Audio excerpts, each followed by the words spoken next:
Thank you. But deciding where the money should go for the next years, that's of course where we as EU institutions are setting our priorities. There can be a lot of council talks, can be a lot of speeches all around, but if we don't put money into it, then it's not going to happen.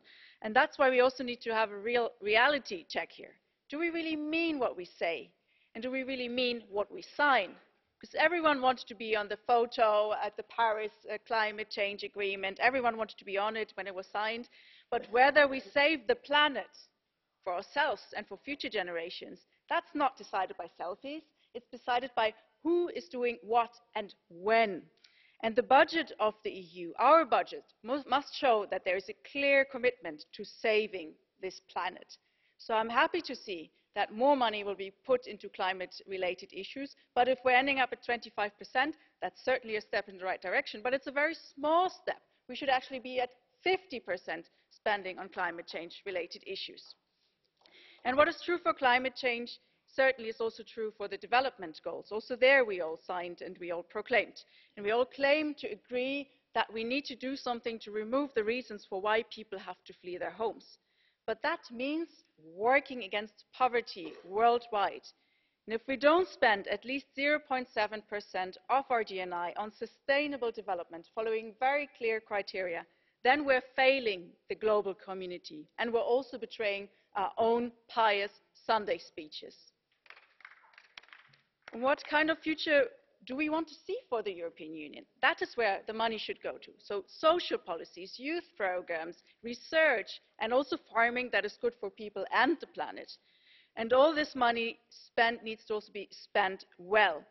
Too much is being diverted, misused, and even contributes right now to fraud and to corruption in member states.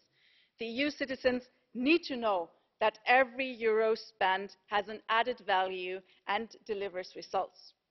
And I think this is one of the biggest tasks that this budget has to do, making sure that it helps the rule of law without taking citizens hostage for their government's behaviour and without creating a rift between any geographical parts of Europe. The EU should rather support local groups and initiatives that promote European values directly. And if governments don't comply with basic rule of law standards, then the money going to that member state should be managed by the Commission itself, so that it will benefit the communities and municipalities, but not some individuals, indeed, that are filling their pockets. And all this money has to come from somewhere, and we're very happy that the Commission is proposing to establish new forms of own resources.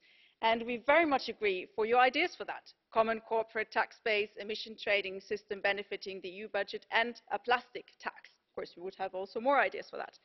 And with that proposal, the EU would finally have more own income independent of the whims of the national member states. And those revenue sources would be contributing to something good: fairer taxes, less plastic pollution, and less climate change. So we are very much ready to discuss your proposals. We'll look into the details, and we're ready to work together with you and to finally together drag Europe into the century of the fruitbat. Thank you very much.